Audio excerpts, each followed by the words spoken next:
Jangan biarkan ini semua berurusan, semua berlaku. Kita perlu selamatkan Sabah. Kalau pemimpin Sabah, kalau rakyat Sabah dahulu 25 tahun yang lalu mendengarkan nasihat daripada seorang rakyat Sabah bernama Dr. Jeffrey, lalu 25 tahun mereka mendengar, Sabah pasti masih selamat bagi hari. Betul? Tetapi kita ini sudah jabang bahaya, sudah hampir terlewat, sudah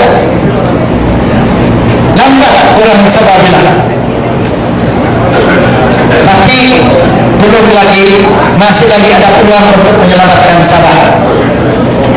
Sebab itu saudara-saudara sekalian perlu bersatu. Kita perlu selamatkan negeri Sabah ini. Jangan selamatkan diri kita sendiri, jangan selamatkan kaum kita sendiri, jangan selamatkan parti kita sendiri. Kalau kita selamatkan diri kita, kita tidak selamatkan Sabah, kita juga tidak selamat, karena kita hancur dengan negeri. Sebab itulah kita perlu selamatkan negeri dulu. Bila kita selamatkan negeri, kembalikan hak kita, kemerdekaan kita, sudah tentu kita akan selamatkan diri kita di dalam menyelamatkan negeri Sabah. Betul tak? Nah, sebab itulah kita perlu sedang ini, kita perlu bangun, kita perlu bangkit dan berjuang, bukan untuk diri kita, bukan untuk kaum kita, bukan untuk parti kita, tetapi untuk negara kita dan masa depan cucu-cucu dan cucu-cucu kita.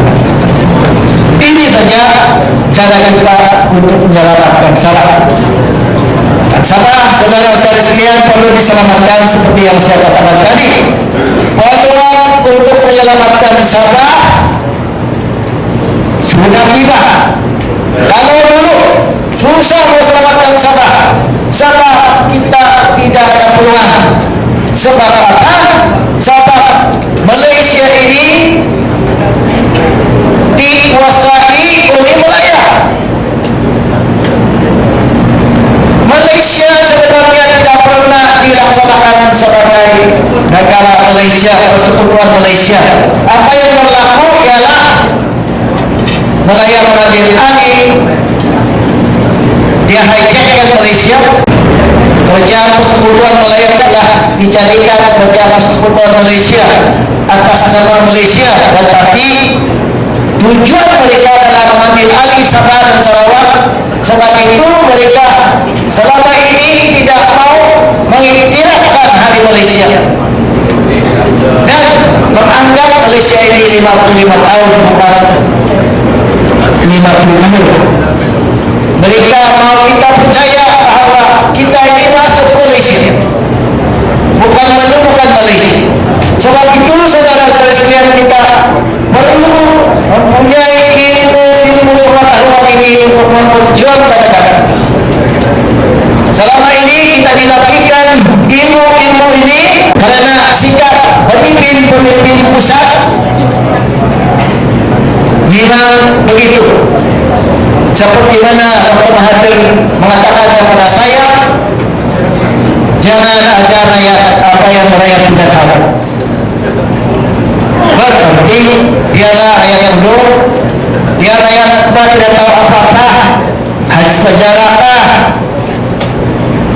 hak-hak kita mereka tidak mau kita tahu. Mereka tidak tahu, mau kita mempunyai ilmu yang benar. Mereka mau menipukan kita. Sebab itu saudara-saudara sekalian, selama ini kita tidak dapat memperjuangkan menyelamatkan Sabah karena kita tidak mempunyai sumber ilmu, bukan ilmu hitam, ilmu sejarah, ilmu politik, ilmu hak-hak kita. Mereka cukup tipu kita hinggalah mereka boleh menubuhkan kerajaan pusat tanpa Sabah dan Sarawak. Mereka menipu kita supaya pemimpin-pemimpin kita, parti politik kita ditukarkan, digantikan oleh parti-parti daripada Semenanjung dengan penggunaan orang-orang asing sebagai pemimpin.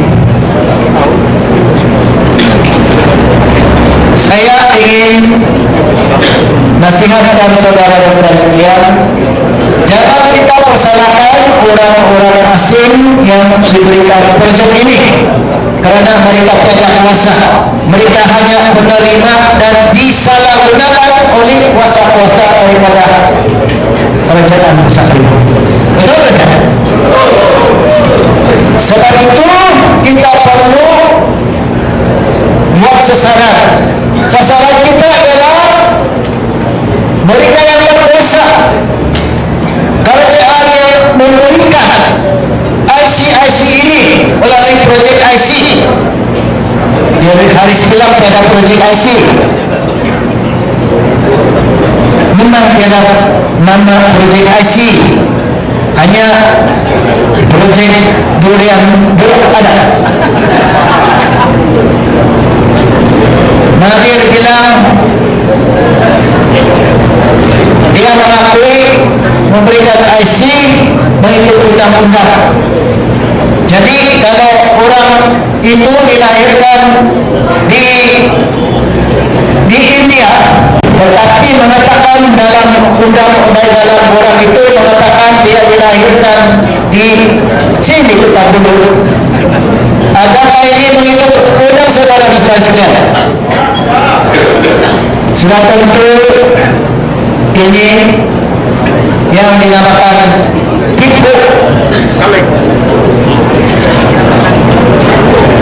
fraud, tidak betul.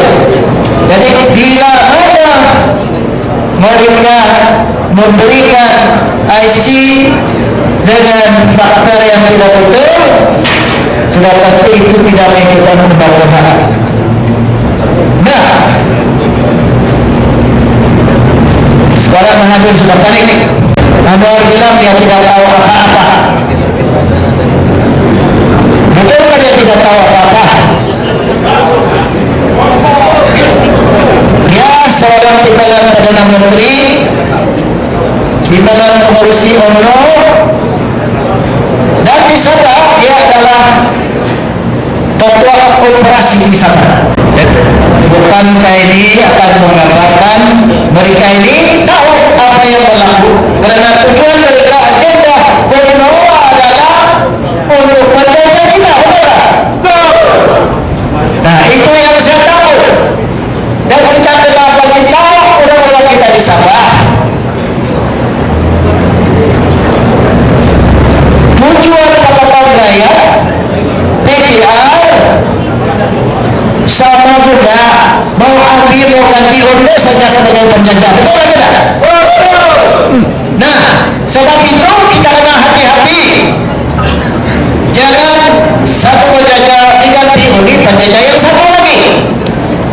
Ini kita mesti membetulkan keadaan, dan kita ada peluang untuk membetulkan keadaan ini, karena kita tahu sebelum 2008 mereka ada kuasa penuh mendukung kerajaan pusat, tetapi ini kali kerajaan pusat sama ada OPPN atau Pakatan Raya PR ini tidak akan dapat mendukung kerajaan pusat tanpa sokongan daripada Sabah dan Sarawak, betul tak?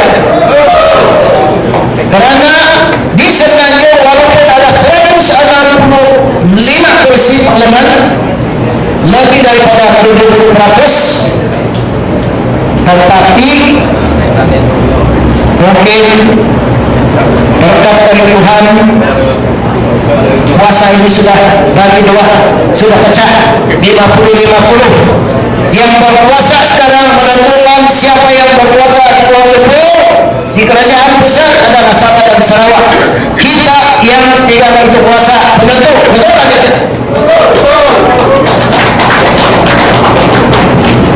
Sebab itulah Sabah dan Sarawak mempunyai peluang ini kali ini kali saja.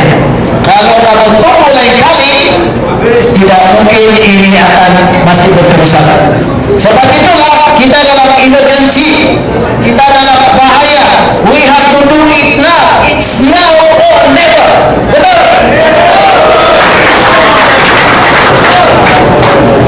Macam mana kita berlakukan ini? Kita perlu bersatu, kita perlu berjuang. Jangan lagi pikir yang lain-lain, bilang-bilang satu lawan satu saja boleh kasih kalah Barisan Nasional. Tidak semestinya satu lawan satu, tidak semestinya yang satu boleh kasih kalah yang ada sekarang. Betul tak? Kalau 10 bertanding pun tidak semestinya yang berkuasa sekarang tidak boleh juga. Betul? Karena kalau kita bersatu dalam sah, kita kasih 50% komisa, yang 50% dialah yang 9 bagi-bagi kan? Boleh begitu kan? Sebab itu kita mesti bersatu. Dan cara kita bersatu satu lawan satu ialah agenda Melaya lawan agenda Borneo versus agenda Borneo. Kita agenda Borneo mau selamatkan siapa? Mau dibebaskan daripada cangkaman parti-parti Melaya, mengembalikan hak kita. Tetapi agenda Melaya yang di mana diketuai oleh UMNO ini mau teruskan penjajahan, berkuasa supaya terlibat menguasai harta kita, kekayaan kita, minyak kita dan sebagainya. Dan siapa-siapa yang menyokong mereka, sama ada PPS, LPS, semua perwa-perwa adalah proksi-proksi agenda Melaya untuk menguasai. Jadi itu saja, jangan lagi pikir yang lain, hanya pikirkan agenda Borneo sah. Dan siapa-siapa yang ikut sah dalam UBA United Borneo Alliance itu juga adalah rakan kongsi kita. Kalau dia mau bersama-sama kita, kalau tidak, kita akan teruskan agenda Borneo untuk selamatkan bangsa.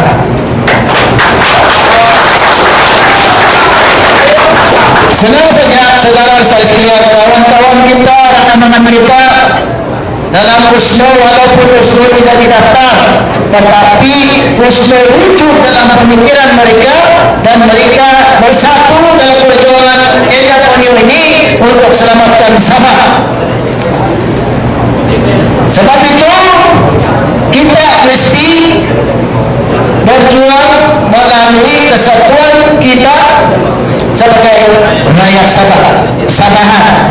Kalau boleh, orang-orang yang menganggap negeri kita ini sebagai negeri mereka, kalau ada IC, sama-sama kita selamatkan negeri kita untuk selamatkan Sabah. Dan bila kita selamatkan Sabah, kita ada peluang selamatkan Malaysia. Kalau tidak, Malaysia itu akan hancur sendirinya. Dan Malaysia ini tidak ada lagi, yang tinggal Melaya saja. Di sana Sabah dan Sarawak di sini.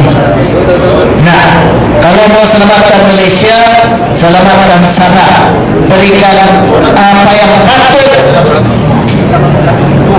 ada pada kita dalam Sabah ini untuk nikmati wilayah. Maka itu saudara sekalian, saya ingin menjemput semua rakyat Sabah. Saya juga ingin menjemput semua pemimpin Sabah, sama ada mereka dalam kerajaan atau di luar kerajaan. Jangan lagi kita pikirkan tentang politik kita, tinggalkan ideologi politik, tinggalkan kepentingan pribadi, karena kita berhadapan dengan kemusnahan. Kita perlu selamatkan Sabah. Pemimpin-pemimpin daripada TBS, OPOK, TBR, SLBK, OPOK, asal dalam orang Sabah, kita perlu mereka bersatu dalam satu perjuangan selamatkan Sabah pada akhirnya.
saudara-saudara sekalian, saya tidak akan berucap panjang lebar karena kita telah pun mendengar banyak ucapan sebentar tadi dan kita sudah paham.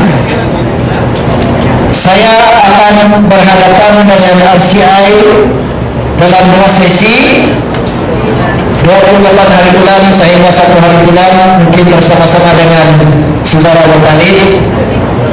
Dan ada 2 sesi, saya tidak tahu apakah 2 sesi, 22 hari bulan sampai 27 hari bulan juga.